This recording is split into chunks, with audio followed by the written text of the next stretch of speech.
Hello दोस्तों, कैसे हो आप सब।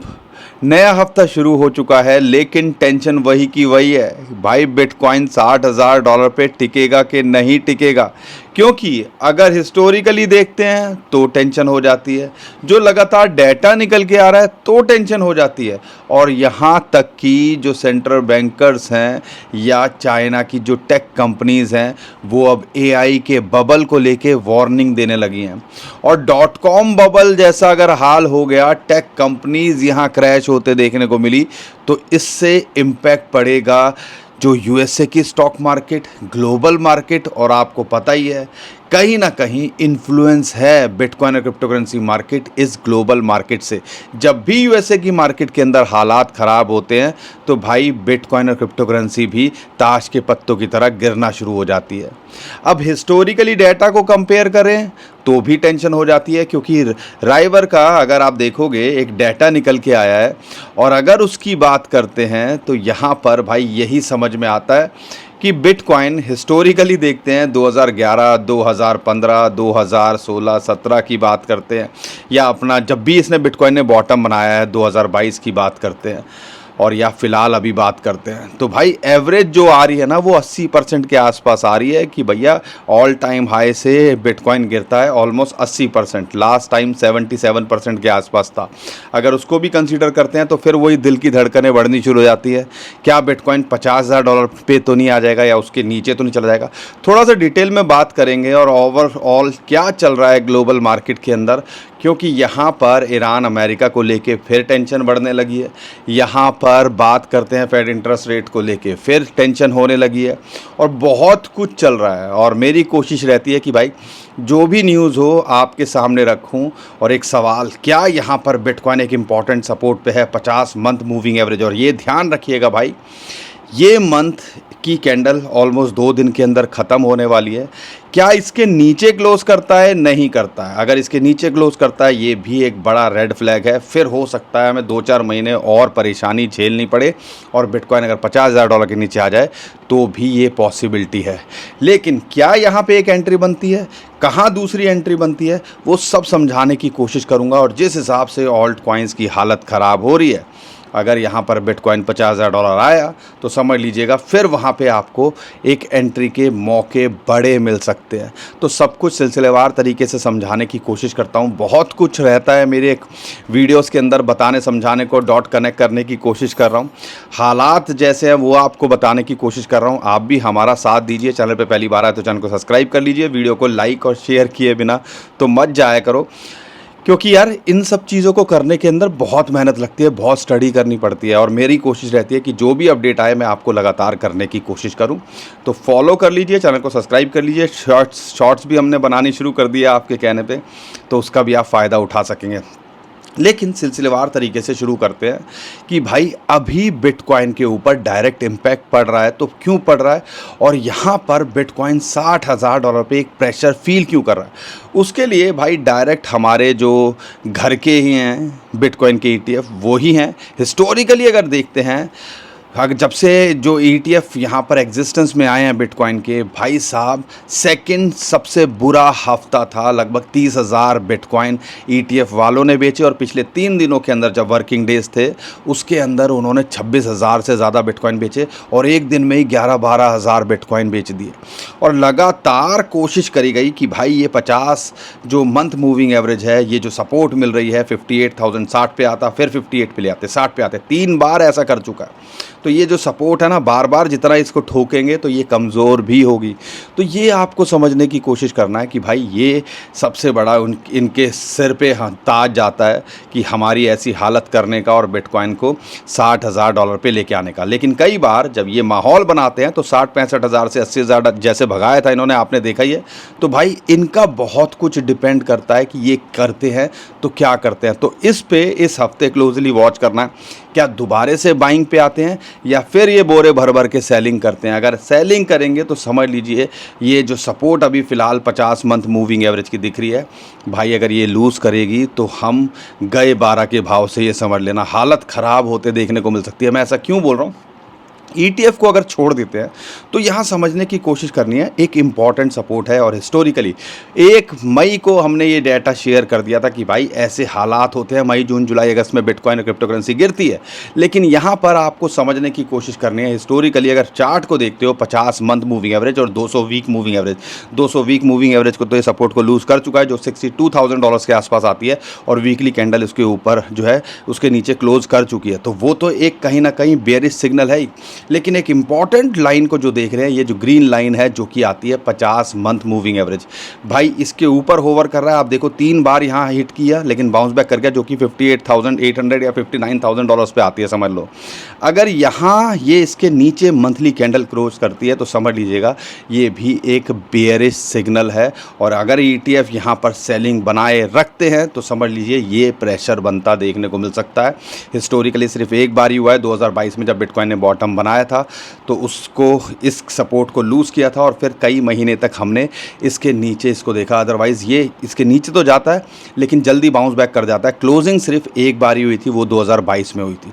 तो इस लेवल को क्लोजली वॉच करना है कि भाई इस अगले 2 दिनों के अंदर इस लेवल के नीचे क्लोज होता है कि नहीं होता, ये देखना है। 24 से 48 घंटे आप कह लीजिए बहुत इंपॉर्टेंस रखते हैं टेक्निकली बिटकॉइन के लिए। अगर इसको लूज़ करता है तो समझ लीजिएगा फिर हो सकता है हम बिटकॉइन को $50,000 के आसपास जल्दी ही देखें, ठीक है।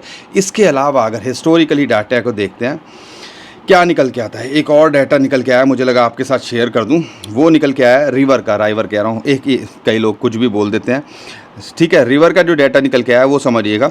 2011 के अंदर बिटकॉइन का हाई था $31.91, आ गया था $2। चलो उस टाइम तो नया नया था, किसी को पता नहीं होगा। 93% डाउन गया था और 5 महीने लगाए थे। 2013 से 2015 के बीच में इसने ऑलमोस्ट $1163 चला गया था, फिर आ गया था $152 यानी कि 87। तब भी मार्केट मैच्योर नहीं थी, ऑलमोस्ट 14 महीने के आसपास लगाए थे। 2017-18 के अंदर जब बिटकॉइन ऑल टाइम हाई बनाया $19,800, $20,000 के आसपास, फिर आ गया था $3200 जब कोरोना भी हमने देखा था। 84% इसने डाउन किया था। अब यहाँ पर उसमें 12 महीने लगाए थे। 2021-2022 में 69,000 $70,000 की जब बात करते हैं, उसके बाद हम $15,500 के आसपास देखा जो इसका बॉटम था। ऑलमोस्ट 77% यहाँ पे डाउन आया था। अभी हम 2025-2026 की बात करते हैं, $1,26,000 देखने के बाद $58,000 दिखा रहा है ये, ठीक है ना। तो यहाँ पर ये बॉटम आप कह लीजिए यहाँ तक तो ऑलरेडी आ चुके हैं और जो 53% आ चुका है। अगर इन सब की एवरेज लें, मैं 2011 को तो मानता नहीं हूँ, चलो 93% को भी छोड़ दूँ, अगर इन सब की भी एवरेज लें तो कहीं ना कहीं लगता है कि 80% तो आना चाहिए। अगर 80% देखते हैं तो भाई $50,000 के नीचे कैलकुलेशन आती है। अभी भी 9 महीने हुए हैं। अगर मैं 12 से 14 महीने की बात करता हूँ, 12 महीने यानी कि अगले 2-3 महीने, जुलाई, अगस्त, सितंबर, ये 3 महीने और ख़तरनाक हो सकते हैं, या यहाँ पर हमें एक बिटकॉइन का बॉटम देखने को मिल सकता है। तो ये चीज़ को ध्यान रखिएगा, क्योंकि एक चार्ट और बड़ा वायरल हो रहा है। 1064 दिन के अंदर बिटकॉइन ऑल टाइम हाई बनाता है, उसके बाद 364 दिनों के अंदर बिटकॉइन अपना बॉटम बनाता है। अगर उसकी कैलकुलेशन भी बिल्कुल वहीं फिट बैठ रही है कि भाई पहले हफ्ते के अक्टूबर के अंदर या सितंबर में हमें बिटकॉइन का बॉटम देखने को मिलना चाहिए। आपका क्या कहना है ये आप हमें ज़रूर बताइएगा। लेकिन जो ग्लोबल हालात चल रहे हैं उसको कैसे इग्नोर कर दूं, और जो बिटकॉइन के ETF यहाँ पर सेलिंग लगातार कर रहे हैं, तो ये भी एक सिग्नल दे रहा है कि भाई कुछ ना कुछ तो है जो उनको आइडिया है और जो हम नहीं भांप पा रहे हैं। और आने वाले टाइम के अंदर हो सकता है कि बिटकॉइन यहाँ पर प्रेशर के अंदर दिखे या एक हमें क्रैश देखने को मिले। तो बहुत सारी चीज़ें हैं, वो सारी चीज़ें हमने कंसिडर करनी है। मुझे लगा यार पहले ये सारी बुरी बात ही चल रही है, ये 2026 में पता नहीं क्या क्या नहीं देखा हमने। ईरान अमेरिका की पीस डील सिग्नेचर करने के बाद में भी ईरान को धमकी दे रहे हैं ट्रम्प चाचा कि भाई साहब हम जो है इसको तबाह कर देंगे, ख़त्म कर देंगे, पीस डील पे करो। और यहाँ पर एक दूसरे पे दोबारा हमले शुरू कर दिए हैं। साथ के साथ में फेड इंटरेस्ट रेट डरा रहा है, डॉलर और मजबूत होगा तो इससे इम्पैक्ट नेगेटिव यही पड़ेगा कि यूएसए की मार्केट पे प्रेशर पड़ेगा, यूएसए की मार्केट गिरते देखने को मिल सकती है। और यहाँ पर gold, silver, bitcoin, crypto currency पे भी उसका नेगेटिव इम्पैक्ट पड़ता देखने को मिल सकता है। साथ के साथ में जो डेटा निकल के आ रहा है दो बड़ी चीज़ें हुई हैं, और जो मुझे ज़्यादा टेंशन दे रही है वो है कि भाई .com बबल की तरह 2002 वाला सीन तो नहीं हो जाएगा ग्लोबल मार्केट के साथ में, क्योंकि यहाँ पर AI बबल ट्रिगर होता देखने को मिल सकता है, जो कि ग्लोबल फाइनेंशियल क्राइसिस ला सकता है। और ये वार्निंग दी है bank of international settlement BIS ने कि भाई साहब ऐसा होता देखने को मिल सकता है, क्योंकि जो प्रोजेक्टेड जो है एक्सीड कर सकते हैं 1 ट्रिलियन बाय 2026 तक, वो एक्सपेक्ट कर रहे हैं कि यार ये जो है AI इन्वेस्टमेंट बूम्स जो है इतने ऊपर तक जा सकती है। अगर ऐसा होगा तो कहीं ना कहीं ये भी एक रेड सिग्नल है। साथ के साथ बैंक ऑफ अमेरिका ने भी रेड सिग्नल दिया है USA की मार्केट के अंदर। अभी भी भाई कुछ नहीं कहा जा सकता। और यहाँ पे चाइनीज़ हेज फंड्स भी वार्निंग दे रहे हैं, ग्लोबल AI स्टॉक रैली जो है अब अनसस्टेनेबल लगती है, ठीक है, हैज़ बिकम एन अनसस्टेनेबल, और कहीं ना कहीं सुपर बबल की तरफ जा रहे हैं। और अगर ऐसा यहाँ पर गिरा तो भाई ग्लोबल मार्केट के अंदर एक तबाही देखने को मिल सकती है। इस चीज़ को देखूं, फेड के इंटरेस्ट रेट को देखूं, ईरान अमेरिका को देखूं, और जो थोड़ी बहुत है वो जो आपदाएं आ रही हैं भाई, वेनेजुला के अंदर भूकंप आया, फिर उसके बाद अफ़गानिस्तान में आया, अभी चाइना के अंदर सुनने में आया आज 5.5 मैग्नीट्यूड का जो है भूकंप आया। अब हम कहाँ जा रहे हैं पता ही भाई, कोई तो छोड़ दो, कोई एंगल तो छोड़ दो, कहीं तो बच जाएं। लेकिन ग्लोबल हालात यहाँ सुधरते देखने को नहीं मिल रहे हैं। इसीलिए थोड़ा समझदारी दिखानी है कि भाई अगर आप यहाँ कुछ करने की कोशिश कर रहे हो तो बेटर है। क्रिप्टो के अंदर खासकर बात करते हैं तो यहाँ पर एक इम्पॉर्टेंट सपोर्ट है, देख लो अगले 24 से 48 घंटे में यहाँ टिकता है कि नहीं। अगर इसके ऊपर क्लोज कर पाता है तो समझ लीजिएगा हाँ उम्मीद कर सकते हो। तो पार्ट में अगर देख रहे हो तो यहाँ पे एक एंट्री, यानी कि इथेरियम में $1500, बिटकॉइन पे ऑलमोस्ट $60,000 के आसपास, और दूसरी एंट्री बिटकॉइन के अंदर $50,000 के नीचे आए तो देख सकते हो, और इथेरियम अगर $1000-1200 के आसपास आए तो यहाँ फोकस किया जा सकता है। ऑल्ट कॉइन्स पे भाई अभी थोड़ा सा वेट करो, अगर बिटकॉइन यहाँ पर नीचे गिरेगा तो ऑल्ट कॉइन्स के अंदर अच्छा खासा फिर डिप में देखने को मिल सकते हैं। तो आप कह लीजिए वो एक अपॉर्चुनिटी की तरह आपके लिए हो सकता है। तो स्ट्रेटजी थोड़ी इस हिसाब से आपको यहाँ डिज़ाइन करनी चाहिए। बाकी दोस्तों बहुत कुछ ग्लोबली चल रहा है, किस चीज़ को छोड़ें किस चीज़ को समझें, लेकिन 100 बात की एक बात यही समझ में आ रही है कि जो हालात बने हुए हैं वो हमारे कंट्रोल में नहीं है। हमारे कंट्रोल में ये है कि हम थोड़ी समझदारी दिखाएं, बुरे वक्त के लिए कुछ आप पैसा रखें कि अगर मौका मिले तो यहाँ एंट्री कर सकें। बाकी यहाँ पर ये भी चल रहा है कि जो डेटा निकल के आ रहा है कि रिसेशन क्या 2026 में ट्रिगर हो सकता है या 2027 में ट्रिगर हो सकता है।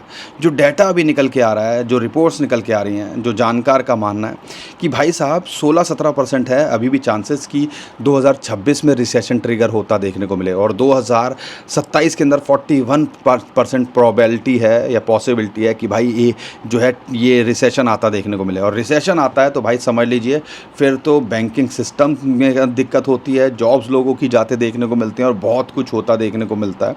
तो हमने उसके लिए भी तो तैयार है ना। अब उसके लिए तैयारी रखोगे तो कैसे रखोगे, उसके लिए आपने यहाँ कुछ नहीं करना है, थोड़ी सी समझदारी दिखानी है कि भाई 3-4 काम ज़रूर करके चलो। अगर आज से नहीं कर रहे हो तो अभी भी कर लो। पहला आपने ध्यान रखना है कि भाई मेरे पास में इमरजेंसी फ़ंड है कि नहीं। 6 महीने से 1 साल का इमरजेंसी फ़ंड बनाना शुरू कर दो। जो आपकी इनकम है उसका 6 महीने से लेके 1 साल तक का आपके पास में इमरजेंसी फ़ंड होना चाहिए। और कई जानकार यही बोलते हैं कि अगर बुरे हालात होते हैं, कहीं जॉब जाती है या काम धंधे बंद होते हैं, रिसेशन में तो यही होता है ना, अगले 1 से 2 साल में अगर ऐसा हो जाए तो भाई साहब आपके पास में सर्वाइव करने के लिए, EMI भरने के लिए, बाल बच्चों को पालने के लिए 2 पैसे तो जेब में होंगे, तभी तो कुछ कर पाओगे। क्योंकि भाई महामंदी जब आती है ना तो वो कह के नहीं आती है, बस ऐसे सिग्नल्स देती है, और फिर जब हम हो जाते हैं तो हमें लगता है यार हमारे पास कुछ नहीं है। दूसरा बड़ा काम भाई, हम पैसा आता है ना या इनकम बढ़ती है तो हर कोई जो है ना भाई खर्चे ज़्यादा कर देता है। तो भाई अपनी आमदनी जितनी है उससे कम खर्चा करो, और यहाँ पर बचाने पे फोकस करो, फिजूल खर्ची पे कम करो, बाहर खाने पीने पे कम करो, घूमने जाने पे कम करो, एंटरटेनमेंट पे कम करो। मैं इसलिए नहीं कह रहा हूँ कि ये करना नहीं चाहिए, मैं तो खुद बोलता हूँ कि भाई कमा रहे हो तो खर्च भी करना चाहिए, लेकिन हाँ बुरे हालात के लिए ये सारे अगर थोड़ा सा कम कर दोगे तो इन फ्यूचर जाके अगर ऐसी सिचुएशन आ जाए तो भाई आपके लिए यहाँ मदद हो सकती है। अगर यहाँ पर आप अपने और स्किल डेवलप कर सकते हो, एआई के लिए कहते हैं यार ये जॉब ले रही है, ये ले रही है। तो भाई जो आप कर रहे हो उसके अंदर और स्किल डेवलप करो, ताकि भाई आपको निकालना थोड़ा मुश्किल हो जाए। तो ये भी एक काम किया जा सकता है। बाकी एक इंपॉर्टेंट चीज़, भाई क्रेडिट कार्ड को यूज़ पे अवॉइड करो। हाई इंटरेस्ट रेट देना पड़ता है कई बार, और कई बार कई क्रेडिट कार्ड के जाल में ऐसे उलझ जाता है बंदा निकल ही नहीं पाता। तो सबसे पहले जो अगर आपने ईएमआई ली हुई है, हाई इंटरेस्ट की चीज़ें हैं, उसको क्लियर करो। और उसके साथ में यहाँ पर आप थोड़ी सी समझदारी दिखा के इन चीज़ों को अवॉइड करो कि भाई लोन लेने पे अगले 1-2 साल तक के लिए गाड़ी, घर, ये सब में अवॉइड करना चाहिए, ताकि बुरे वक्त में आपको इन चीज़ों का भी प्रेशर ना पड़े। बाकी ये मैंने ग्लोबल हालात के हिसाब से बता दिया, जो वार्निंग अभी आ रही हैं, जो एक्सपर्ट का मानना है। क्रिप्टो को लेके तो हमारी नैया वैसे डूबी हुई है, और जो थोड़ा बहुत गुंजाइश रह जाएगी, अगर ये सारे काम कर लोगे तो भाई बुरे वक्त में काम आ ही जाएगा, 2 पैसे अगर हाथ में होंगे। बाकी जो भी अपडेट आ रही है दोस्तों, मैं यहाँ करने की कोशिश कर ही रहा हूँ। हमारी कोशिश रहती है कि आप यहाँ पर देखो यार, क्रिप्टो भी एक टूल की तरह है, गोल्ड सिल्वर भी यहाँ पर हालात ख़राब लग रही है, और कई ये भी कह रहे हैं कि आने वाले टाइम के अंदर उसके अंदर भी प्रेशर देखने को मिल सकता है। तो भाई साहब थोड़ा सा यहाँ पे समझदारी दिखानी है, चीज़ों को सही से डेवलप होने देना है, घुसने की कोशिश नहीं करनी है। वो जलती ट्रेन में या फटती हुई चीज़ में अगर घुसोगे तो भाई फटोगे ही ना। तो बेटर है कि यार यहाँ पर पार्ट में, इन ऐसी सिचुएशन जब आपको नहीं पता यार यहाँ से मार्केट ऊपर जाएगी या नीचे जाएगी, तो पार्ट में कुछ कर सकते हो, नहीं तो शांति से बैठो। और अगर आपको लगे भाई अब तो सब खत्म है, सारी दुनिया ये बोलने लगे ख़त्म हो गया, रिसेशन आ गया, तब यहाँ पे वॉरेन बफे की एक कोट याद आती है, या वही करना चाहिए। और इस टाइम पे ये मत भूलिएगा, वॉरेन बफे की जो कंपनी है $400 बिलियन, S&P 500 के अंदर 500 कंपनी होती हैं, यूएसए की स्टॉक मार्केट की बात कर रहा हूँ, उसमें से 480 कंपनी वो खरीद सकते हैं। इतने पैसे वो लेके बैठे हुए हैं। वो किस लिए लेके बैठे होंगे कि भाई जब मौका मिलेगा तभी चौका मारूंगा। तो ये हमें भी थोड़ा सा करने की कोशिश करनी है कि भाई लगे जब सब दुनिया इधर उधर हो रही है, अब तो सबको लगता है ख़त्म हो गया, तब यहाँ पे कुछ कर सकते हैं, तब खेल बनता है, तब किस्मत बदलती है। बाकी जो भी अपडेट आती रहेगी मैं करने की कोशिश कर रहा हूँ। उम्मीद करता हूँ हर बार की तरह आपको हमारा कंटेंट अच्छा लगा होगा।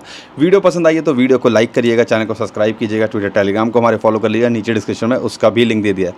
अभी के लिए विदा लेता हूँ। खुश रहिए, मुस्कुराते रहिए, कमाते रहिए। आपका दोस्त पंकज। थैंक यू, नमस्कार, धन्यवाद।